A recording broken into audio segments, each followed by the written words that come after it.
Welcome to Around the Blockchain. Don't forget to like and subscribe. Awesome. All right, Nick, welcome to Around the Blockchain. If you can just introduce yourself to the viewers for me. Sure. How's everybody doing? My name is Nik Bhatia. I'm the author of a book called Layered Money. Yes, you are. It's a very, very good book. I've just finished reading it this week. So, how did you get into the Bitcoin sort of space, Nick?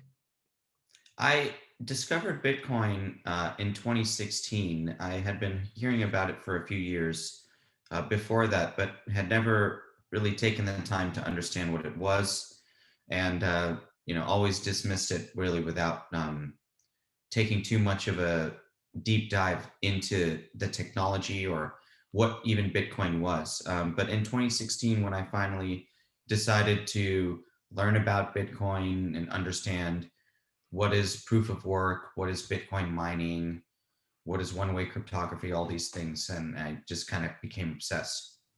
It's hard to unfall out of the rabbit hole, I think, once you've started to go down it. Why did you decide to write a book? That's a pretty big endeavor. Yeah, I started writing Bitcoin articles in 2018, and the audience encouraged me to write more. So I wanted to pursue writing about Bitcoin more and more. And then at some point, I realized that I wasn't completely satisfied with the way that Bitcoin is being explained to the world or taught. And, I wanted to make a contribution along those lines, write something that anybody can pick up and kind of catch up as to where we are in monetary history and why Bitcoin fits perfectly. I'd like to sort of start our discussion, right at the very sort of beginning of your book. Obviously, it's quite a detailed book. You go through basically the entire history of money, which I personally found extremely interesting. But I wouldn't mind just sort of starting in the early days of money, even before, I'm going to possibly pronounce this incorrectly, but Fiorino di Oro, which I believe translates to the florin of gold. So I wouldn't mind just sort of going through, the early days of money. How did money begin? And then if we can sort of just kick off from there. Yeah, your pronunciation is perfect in Italian. You just have to add the music and the rhythm to the voice. Um, but yeah, money has a long history, and with layered money, I had to decide where to start the story, and so I could have started, 100,000 years ago, or 3,000 years ago, or 300 years ago, and so I kind of picked this place in Renaissance Europe that I felt, really we started to get a financial system. But before that, money was just a token. It was just something that people used to barter, and it wasn't always gold. People used shells, they used other things as tokens. Meanwhile, we did have this idea of credit money already, a long time ago. One of the famous examples from history, I didn't cover it in the book, are the tally sticks, where people would carry around sticks and literally just mark off what they owed to each other on a wooden pallet. And so we've had different types of money throughout history. We've had credit money where I owe you, you owe me, and we've had token money where we use shells or gold to exchange with each other. But I wanted to start the story at a point where the humans had already decided that gold was the consensus money, and then you put on top of that turning the metal into coins instead of just random artifacts of jewelry or bars or nuggets, and that increased the measurability of gold. And when you're able to measure things more accurately, you're able to trade more quickly. And that's really the point that I wanted to drive home about why I started talking about coins and not just about the metal of gold, because it comes down to this idea of money velocity. You have to be able to move money through the economy quickly. And, to be honest, in a credit system where we just have tally sticks, we could move money a lot quicker than if I had, a collection of silver nuggets that you didn't know what the purity was or how much each one of them weighed. It would slow down commerce. And look, it was around about this time as well. So as we kind of transitioned from um, like just gold being a metal to gold coins, governments also started to kind of get involved with finance. Is that right? And they also sort of started to, or problems sort of started happening according to your book. So can you sort of talk to me a little bit about the issues that were arising around then as well? Yeah, think about the transfer of precious metal, and in the way that we see armored trucks drive around the streets and pick up cash from physical store locations. The transfer of money is something that is not easy. It's costly. It requires protection. It requires armed protection. Um, and so you're introducing violence and all these different aspects into the transfer of money. Well, that's why today most people prefer to not carry around money with them, right? They carry pieces of plastic that allow people to charge their accounts, but that's not the same thing as carrying around money. So we can, take that and apply it to 1,000 years ago and think that, yeah, not everybody wanted to carry around all the gold and silver coins that they had in their pocket, and that they, rather have some sort of credit system instead, and to help them not have to do the physical, transfer of coins. And so, that's a big problem. And then you mentioned governments. Governments tended to reduce the precious metal content of their coins, but keep the coin in the same name as the previous coin, and in that way, you're cheapening the denomination. And that's something that we can see throughout history. If you just Google coin clipping,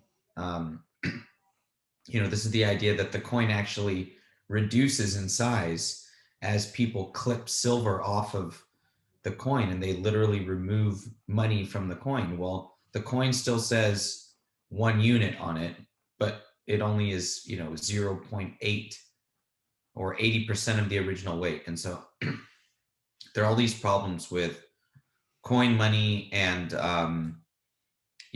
we as a species, we developed this monetary system to help avoid some of these problems with coin money, but then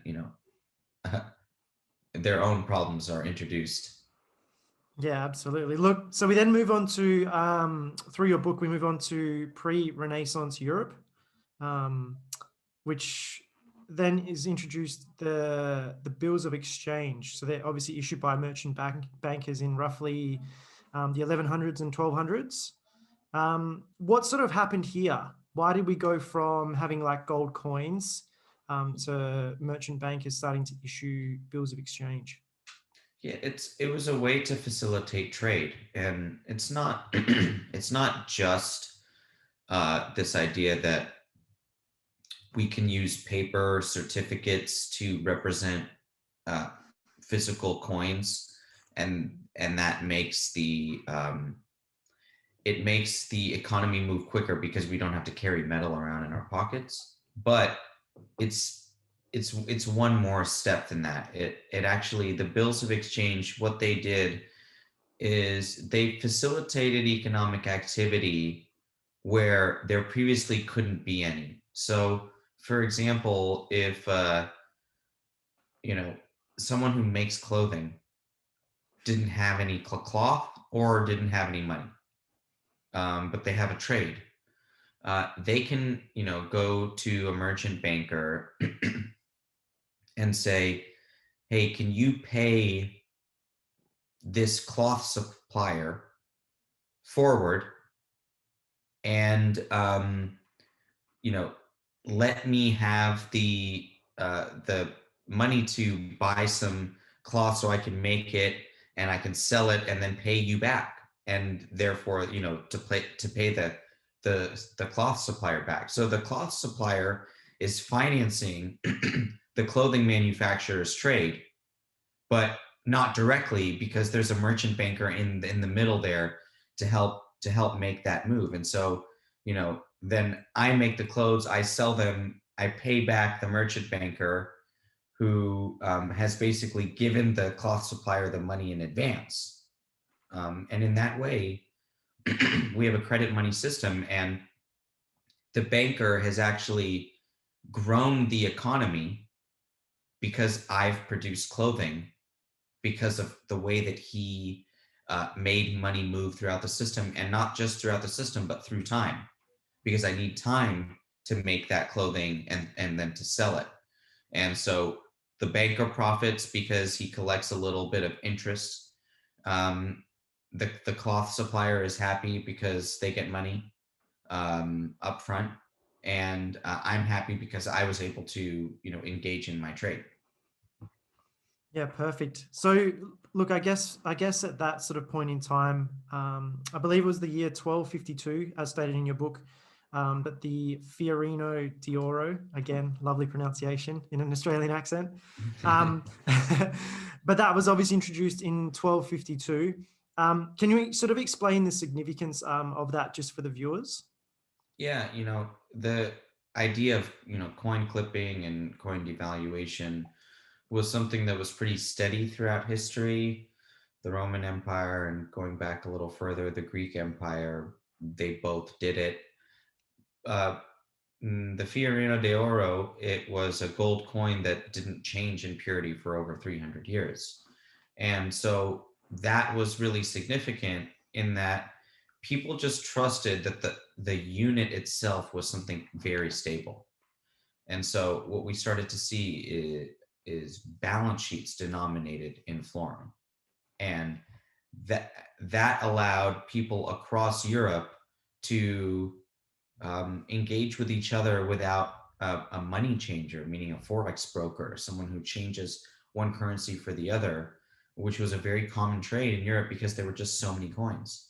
There were thousands of different coins. So these money changers it was a popular trade. And now all of a sudden, you take the money changers out for a large portion of society. And that is very significant, and it did grow the economy, and I believe it contributed to the Renaissance.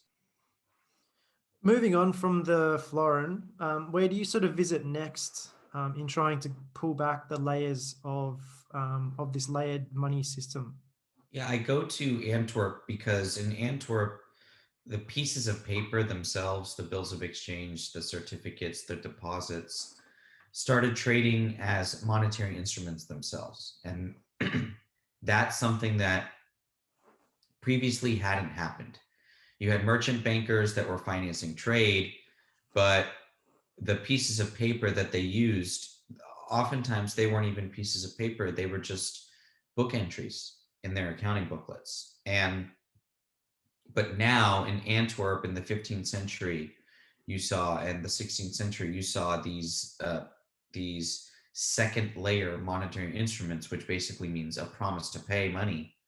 The promises to pay themselves started to be traded as money, and that's where this idea of cash comes from, as paper, where the paper itself started to be thought of as cash instead of just a promise that you had to wait until the promise was fulfilled for the paper to have any value. This is also the part of the book where you touch on the time value of money as well. Would you mind just explaining to the viewers what that is?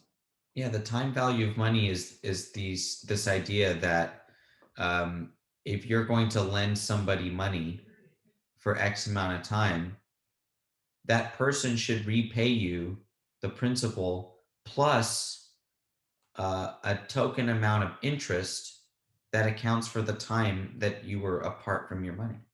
And so, people call it interest now, but it's really the same thing. It's that money has value through a certain time period, and that can be measured by an interest rate. And interest rates for pieces of paper was not something that really existed prior to Antwerp. So, the concept of interest, of course, existed and lending existed, the time value of money existed, but now we can apply the time value of money to, monetary instruments that are promises to pay. And that really got this idea of a money market going where, if you have a balance in a brokerage account and you have cash, that cash is actually held in a money market fund. It actually owns shares in securities, and this is where interest rates come from. It comes from the securities that are underlying the money market funds themselves. They all have a time value and an interest rate.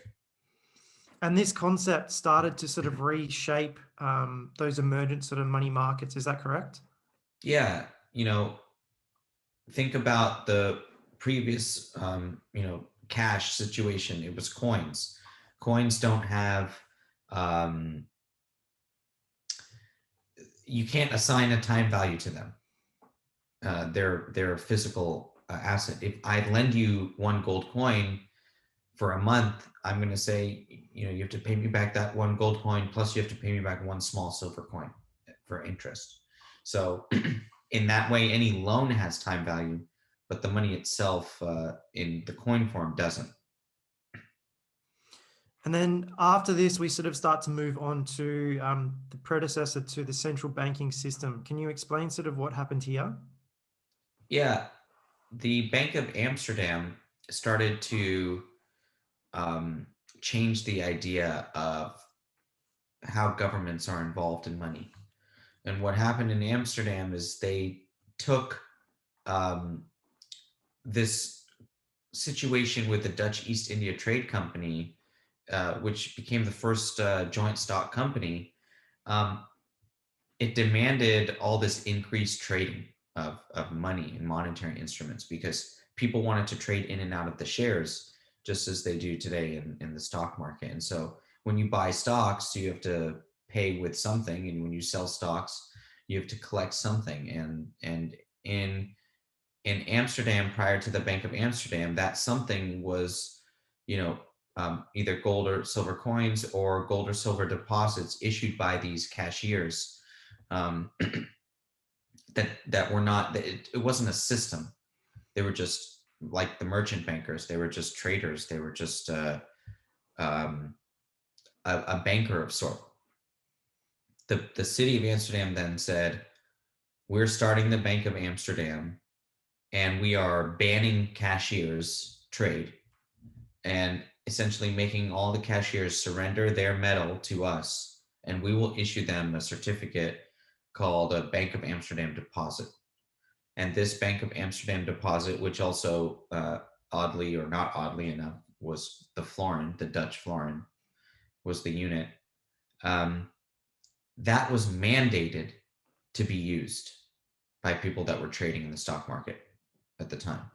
And therefore you basically mandated which cash people use instead of, I guess, decentralized forms of cash, for lack of a better term.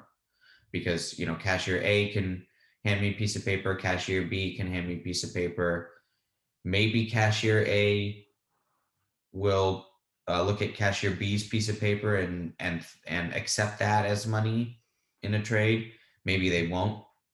But with the Bank of Amsterdam, we eliminated that problem.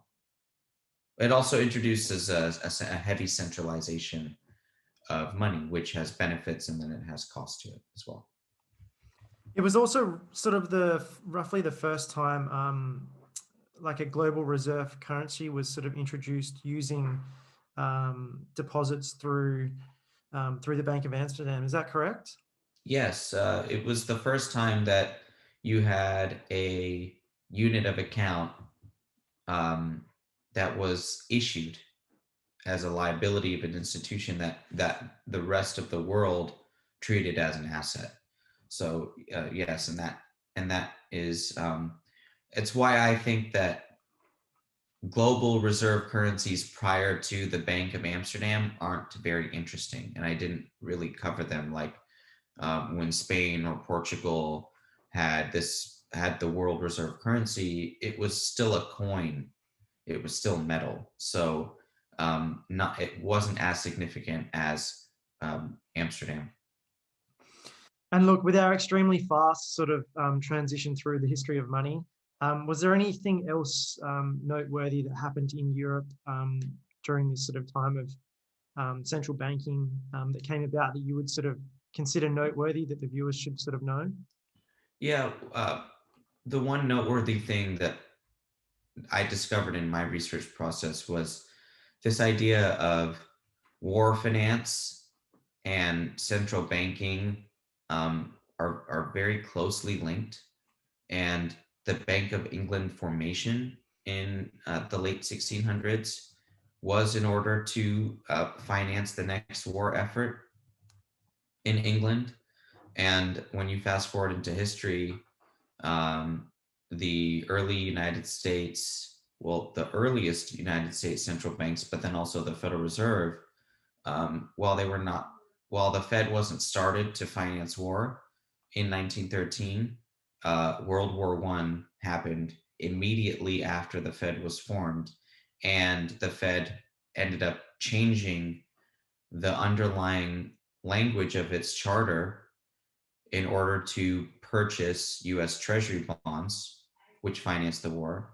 And then in 1951, the Treasury and the Fed finally split up again because in the 40s, we had World War II, in which the Fed heavily financed the war. So, war finance, while it's something that we saw with the Fed in American history, we saw it, starting way back in England. And even if you want to look at the way that the Bank of Amsterdam owned debt of the city of Amsterdam and the Dutch East India Company, which was itself permitted to wage war in Asia when it was doing its colonial exploits in Indonesia and elsewhere. War and central banks are linked, and I think that starts in Europe, and it's important to take. Just taking a quick sort of step back from there and going into the Federal Reserve System, I'd like to sort of just quickly touch on like a proto Federal Reserve System. So what was sort of used before the Federal Reserve System itself was introduced, specifically obviously in the United States?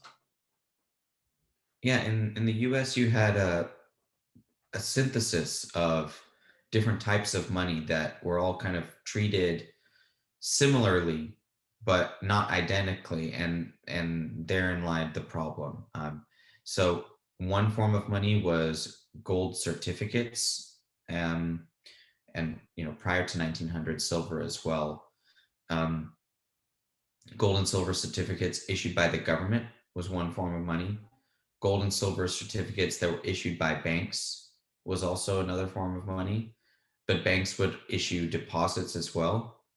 Um, and so deposits are not the same things as certificates, because the certificate is supposed to have 100% reserved metal, whereas a deposit doesn't necessarily have to be reserved.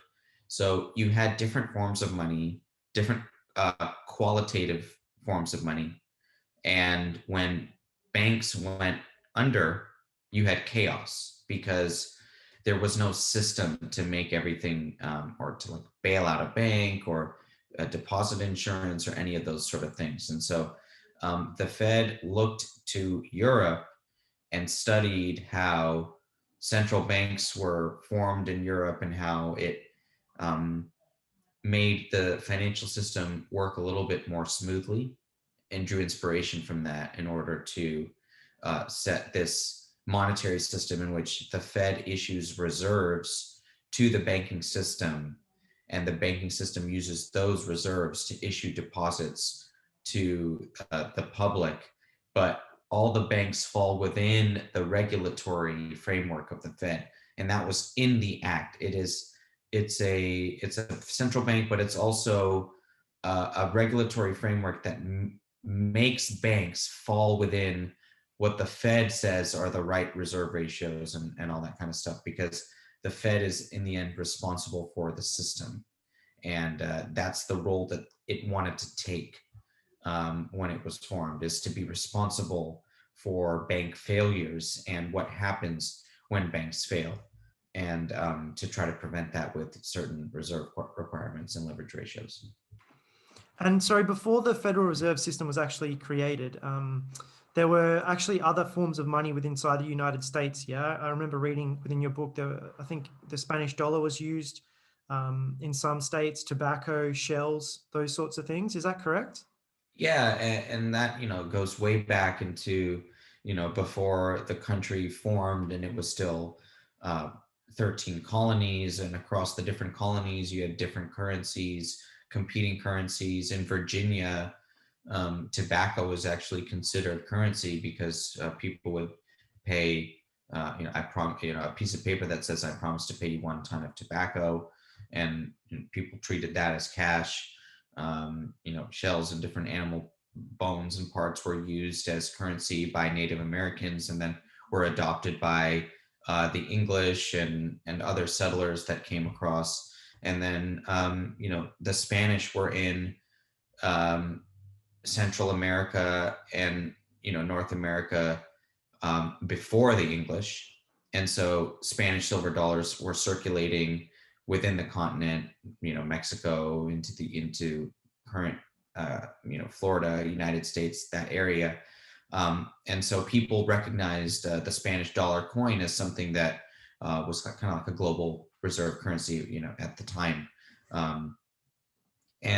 So people were familiar with dollar. It's like that was the word that a lot of people thought of as money. And so when the US was choosing a currency, it chose the word dollar because it was so well recognized from north to south. And but that didn't mean it was the only thing that people used as money.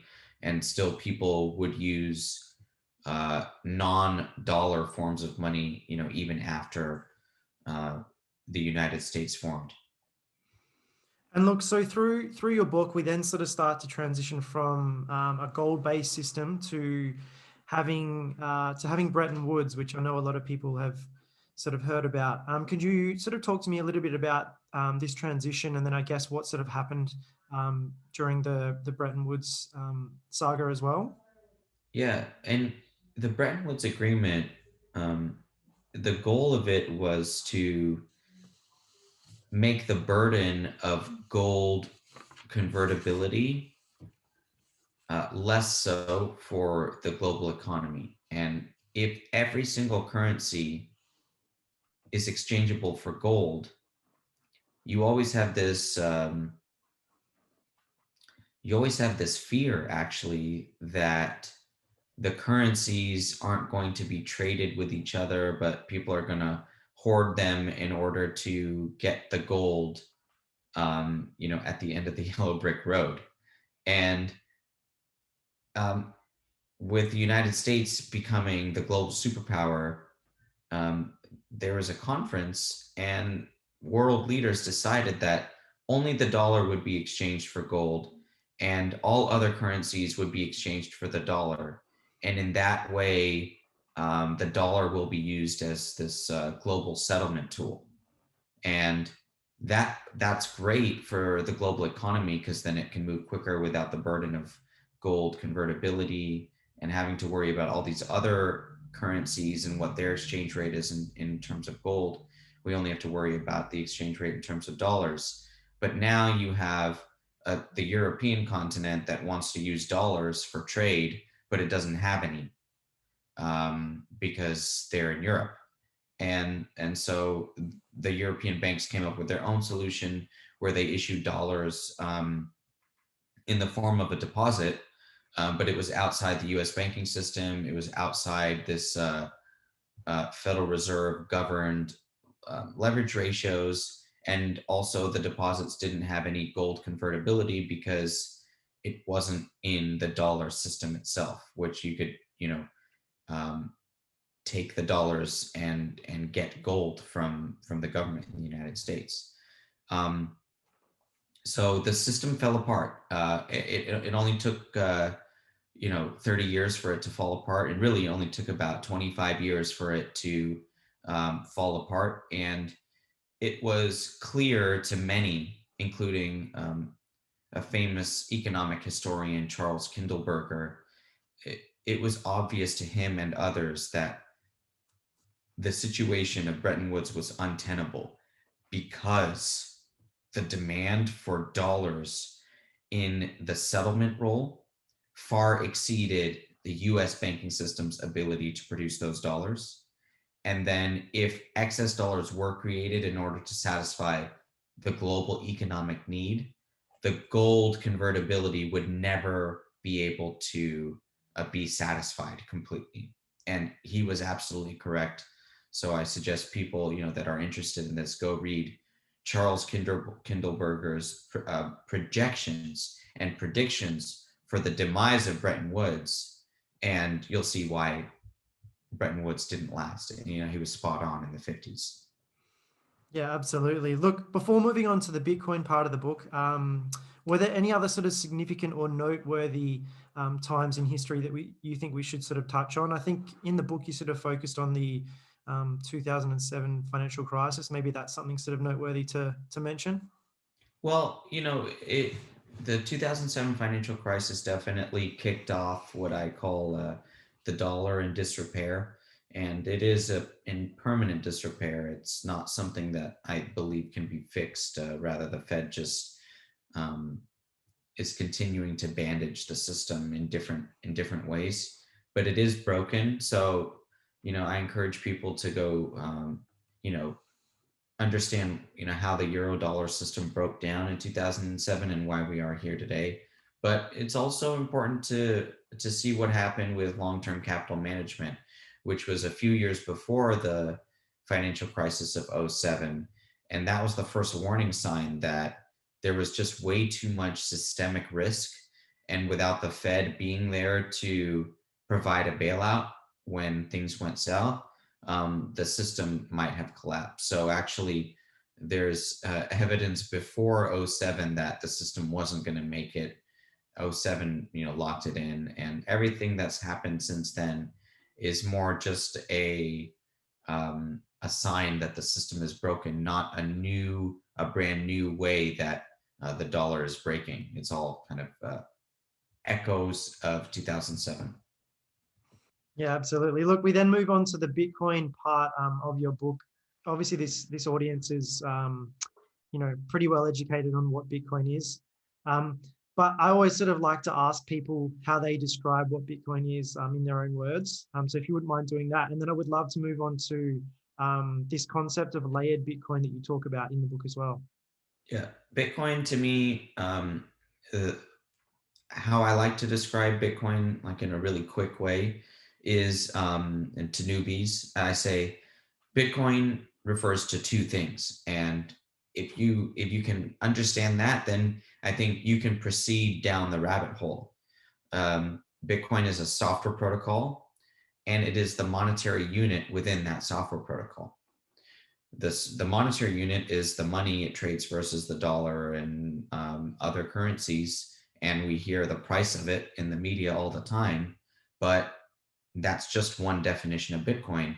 The other and the more important one is that Bitcoin is a software program. It's a protocol. It's a set of rules that governs the monetary system within it. And so, without having to explain what Bitcoin is, if you just explain to people that it's a software and the unit within that software, that automatically, I think, will wake people up as to maybe Bitcoin isn't what they previously thought. Yeah, perfect. And sorry, and the concept of layered money that you touch on in the book as well.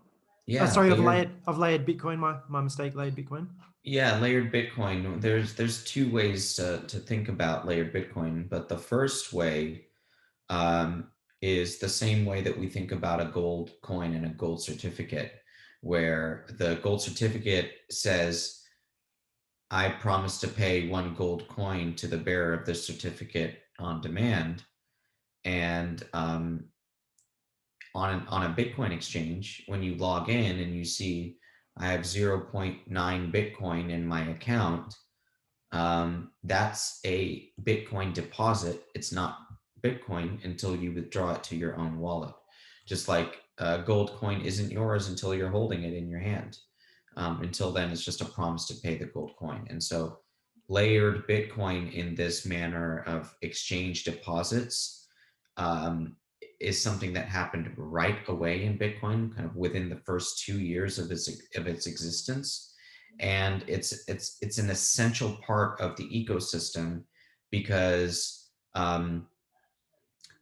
we know that millions of Bitcoin are held on centralized platforms. So, at least a couple million of the 18 plus million Bitcoin in existence are held in this layered manner in which it's just, somebody having a login to their account and somebody else having custody of the Bitcoin. There's the idea of the Lightning Network and being a second layer of Bitcoin in terms of a transactional protocol. But that is a little bit different than the idea of layered money that I lay out in the book. And it starts to get into the brilliance of Bitcoin, the nuance of it, the fact that it is a software program that people are working on all the time and improving. And so Lightning Network is this idea that we can actually have instant transfer of Bitcoin itself to people that have already agreed to be part of this Lightning Network. And so it's a network of lightning speed transactions or light speed transactions of Bitcoin itself, and a little maybe beyond the scope of layered money as a framework, and which is why I introduced it, but kind of went a little quickly through it. If people are interested in a deeper dive into Lightning Network and layered Bitcoin from that perspective, I suggest they go check out my blog, which I wrote in 2018, a series of articles called "The Time Value of Bitcoin and Lightning Network Reference Rate," or LNRR. Yeah, perfect. And look, Nik, what do you sort of believe comes next? Obviously, there's a lot of chatter about central bank digital currencies at the moment. You obviously touch on this in your book as well, but what do you believe comes next, I guess, in the monetary system, the banking system, and for Bitcoin? In the monetary system and the banking system, central bank digital currencies and stable coins are coming next. And I don't think that, I don't think that they're that much of an innovation. Let's just say it's new tech that underlies it, but on the surface, it's still a central bank and a commercial banking system interfacing to make a monetary system. And so, in the way that just replace the word commercial deposits with stable coins, and replace the word central bank reserves with central bank digital currency, and that's, I think, the future that we're looking at. So it might feel dramatic, and I think the world is trying to battle with the drama of our central bank issued currencies are going to be a new form of digital currency. They're no longer going to have paper. They're no longer going to have reserves in the traditional manner. But really, if you look at the hierarchy of money, the layers of money, it's not actually any different. Stable coins are just a liability of a commercial bank, and CBDC is just the liability of a central bank. And where does Bitcoin fit into all this?